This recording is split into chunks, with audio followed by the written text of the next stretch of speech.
అందరికీ నమస్కారం అండి. మనం ఆషాఢభూతి అనే కథను విందామా? పూర్వం ఒక గురువుగారి వద్ద అమూల్యమైన సూర్యకాంతమణి ఒకటి ఉంది. ఈ సంగతి ఎవరికీ తెలుపక ఆ మణిని పరుండే బొంత లోపల భద్రమనర్చి క్షణమైన ఆ బొంతను వదలక గురువుగారు ఆ రత్నమును ఎంతో జాగ్రత్తగా కాపాడుకుంటూ ఉండేవారు. ఈ సంగతి ఎట్లో గ్రహించిన మోసకారి ఒకడు ఆ రత్నమును ఎటులైనా సంగ్రహించి కాజేయవలెనని సంకల్పించెను. ఈ సంకల్పంతో ఆ గురువుగారిని ఆశ్రయించి ఆయన శిష్యుడై వెనువెంట తిరుగుచూ గురువుగారి యందు అమితమగు భక్తి శ్రద్ధలు నటించి సేవా శుశ్రూషలు చేయుచూ తన యందు నమ్మకము కుదురుటకై 1000 విధంబుల ప్రయత్నించుచూ ఉండేవాడు. కాని గురువుగారు బొంతను మాత్రము క్షణమైనా వీడక జాగరూకుడయ్యే మసలుచూ ఉండేవాడు. కనుక శిష్యునికి ఆ రత్నమును సంగ్రహించుటకు అవకాశమే దొరకలేదు. పట్టు వీడక సమయమునకై అతడు వేచి ఉండెను. ఒకనాడు గురు శిష్యులు ఇరువురును ఒకరి ఇంట భిక్ష ముగించుకుని మరి ఒక గ్రామము పోవుటకై బయలుదేరి ఒక అరణ్యము గుండా పోవుచుండిరి. కొంత దూరం ఎగిన తర్వాత ఆ శిష్యుడు బిగ్గరగా రోదనము చేయుచూ తన పాపమునకి ఇంక నిష్కృతి లేదని వాపోవుచూ, అయ్యా, ఎంతో ఆదరణతో మనకు ఆతిథ్యం ఇచ్చిన ఆ గృహస్థు సొత్తు హరించిన పాపిష్టినైపోయానే. చూడుడు, వారి ఇంటి కప్పు తాలూకు గడ్డిపోచ నా మూటలో చిక్కుకొని ఉన్నది. దయించి తమరిచ్చట ఒక గడియ ఆగండి. ఈ గడ్డి పరకను వారికిచ్చివేసి క్షణంలో తిరిగి వస్తాను అని పలుకుచూ గురువుగారు వలదన్నను వినిపించుకోకుండా వెనుదిరిగి ఆ గ్రామం వైపు మహావేగముగా పరిగెత్తెను.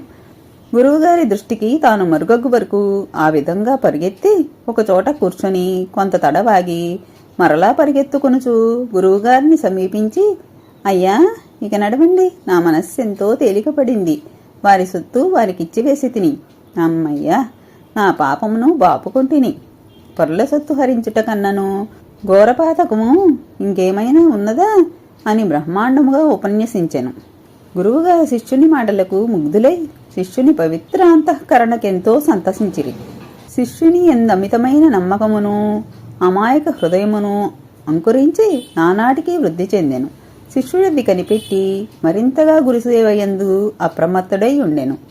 అది గ్రీష్మ ఋతువు, ఆషాఢమాసం. గురువుగారు శిష్యుని పిలిచి, ఓరి, నేను ఈ నదిలో స్నాన సంధ్యాదులు నిర్వర్తించుకుని వచ్చేదను.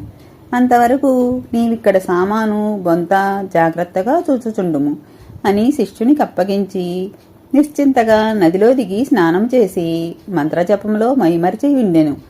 ఇదే అదనుగా శిష్యుడు ఆ గురువుగారి బొంతను మాత్రం తీసుకుని పారిపోయెను. అప్పటికి సూర్యుడు బాగా నెత్తిమీదకు వచ్చెను. ఇక పొరుగెత్తలేక ఆతృతను ఆపుకొనలేక తన వద్దనున్న చాకుతో ఆ బొంతను కోసి రత్నమును వెలికి తీసెను. అది సూర్యకాంతమణి అని సూర్యకిరణములు సోకినంతనే దాని నుండి అగ్నిజ్వాలలు ఉత్పన్నమగునని పాపం ఆ శిష్యునికి ఏమి తెలియను? రత్నముపై సూర్యకిరణములు పడగానే బొగ్గున మంటలు లేచి బొంత సహితంగా క్షణంలో ఆ శిష్యుని భస్మీభూతము గావించెను. ఆ శిష్యుని అసలు పేరేమో తెలియదు. భూతి అనగా బూడిద.